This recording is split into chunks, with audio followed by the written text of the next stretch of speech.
All right, let's bring up Sarah Lasley, the director of Welcome to the Enclave, the movie we just saw.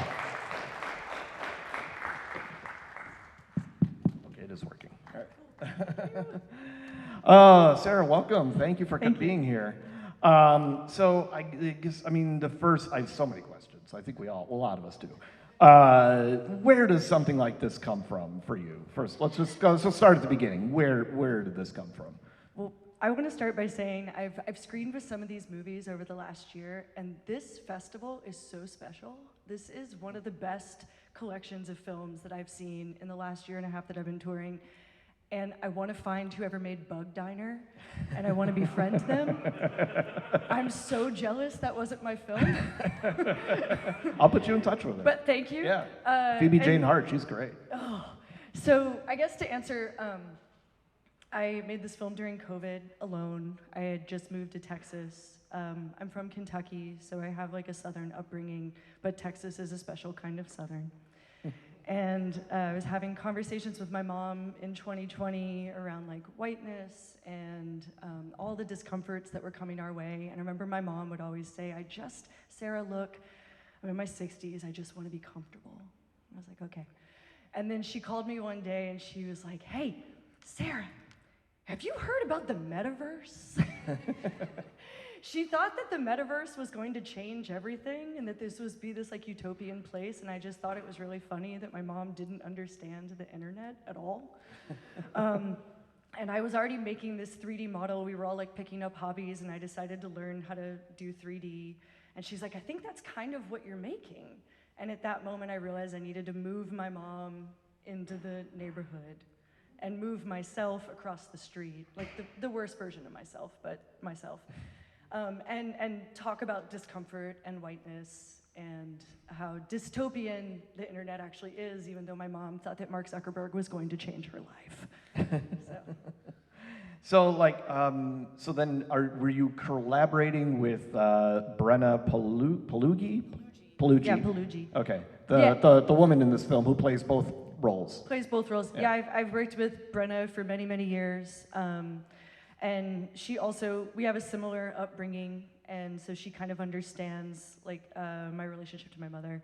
And I called her about halfway through making The Neighborhood and was like, if I fly to New York and I bring a green screen and some prosthetics, would you be willing to like riff on these characters? So I went to New York and in late 2020, and we shot like a passive dialogue. And then she had a child and got Graves' disease. And I came back 2.5 years later and shot the second pass of the dialogue, and the film is a combination of both of those. Oh, wow. Yeah, and she never saw any of the worlds until it premiered in New York, so. I've not seen any of your other films, but I looked at the IMDb list of the other short films you've done, and it looked like it was pretty much all live action. So this is your first foray into animation? And did it come easily for you, challenging? Like, do you think you'd do it again or no?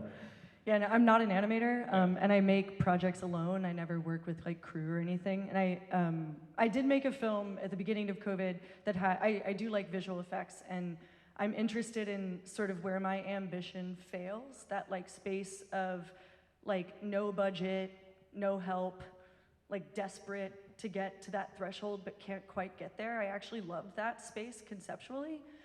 And I thought it was funny that if my mom was given access to the metaverse, because we grew up very poor, that like she would just want like a nice middle class home.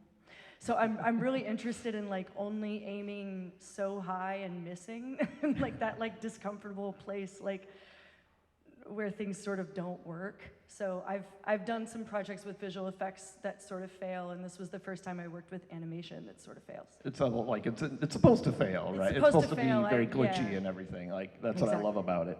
Okay, so how do you land on just breaking into a Carly Simon song during this? Like. So I'm actually the reigning karaoke league. I sing the song. I'm the reigning karaoke league champion of a competitive karaoke league in rural Indiana. Thank you. I'm only reigning because they didn't pick back up after COVID, but it was running for 6 years. And I moved alone to Indiana because I'm a teacher, so we just like move wherever the jobs are. And I moved alone to Indiana, and I had no friends, and Donald Trump got elected, and I was like, what did I do? And then I found this karaoke league, and I started folding karaoke into my projects. And then when I moved alone to Texas and the pandemic hit, it also felt like karaoke had this like special intimacy that I wasn't given access to anymore. So my next project will also have karaoke. There's karaoke in every project I do because I love karaoke. It's like a place to believe. It just added, like, as I was watching this for the first time, I mean, you know, I just had such a greater appreciation for it as it went along. And then the Carly Simon song kicks in, and I'm like, where am I, you know? But I want to program this, and I want to watch it again and again and just appreciate it. But when everything starts to go haywire in the houses, there's like all these GIFs and, you know, loops in the background. Did you get those directly off of like Reddit and stuff like that, or did you just, yeah? So my little brother is 10 years younger than me, and I was born in the early 80s. He was born in the early 90s, and our generational divide is very vast. He's like the sweetest little boo-boo you've ever met in real life, but he is a fucking awful troll online. Like, he's just like a terrible, nasty troll. And so I contacted him. I was like, hey, this isn't gonna be interesting if like a 40-plus-year-old woman is trolling a 40-plus-year-old woman in her own world that she built. Can you help us troll our mother? So he sent me a lot of those gifts, and actually like the hardest part of the film was like balancing like how close to the source to make it, because actually Reddit is much gnarlier than this. And so it's always, if you're talking about this kind of like trauma, like how much do you risk redoing it?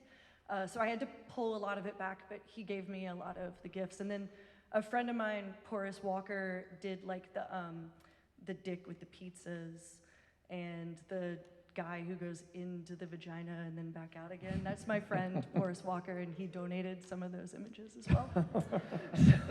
So you knew all the right people to help make this insane movie. I'm very interested in this like subgenre because like I'm a very like earnest, tender person, and my brother is very different, even though he's the same. So it's yeah. Well, I said to you yesterday, this movie is sort of like the flip side to the magnificent life of Evelyn, or the documentary we played yesterday. This is the awful side of the internet. That was like the wonderful side of the internet. It's like the tech bro version. Yeah, exactly. Like, they're wrong. So just to wrap this up, like, where can people find more of your work, or are curious to see more of your films? Yeah, I mean, I've been making like weird films by myself, like stoned in my apartment for many years, and it's really weird to be able to screen with like such incredible like films. This year has been really surreal, and I don't know how I'll come out of it, because this isn't really like, I'm not used to like standing in, well, I sing karaoke, but I'm not used to being myself in front of people. And you're a teacher. And I'm a teacher, and that's really where my heart is. So I do have a film. You can find me on Instagram at Sarah Lasley. It's like Sarah_Lasley. But I do have a film that I'm working on now that I made in collaboration with my students. That's called Climate Control, which is a documentary filmmaker trying to make a film about climate justice and the fossil fuel consumption, who's subverted by an AI chatbot that wants to tell a generic love story. And so it's a battle between me and the bot. And I'm working on that with my students right now. So hopefully you'll see me back in a couple of years. We'd love that. Because I'm very impressed with this festival. So. Thank you. I love this movie. Thank you so much. All right, we got to clear the theater. Please vote on your favorite film. I'm dying to know what the audience award is for this one. Thank you.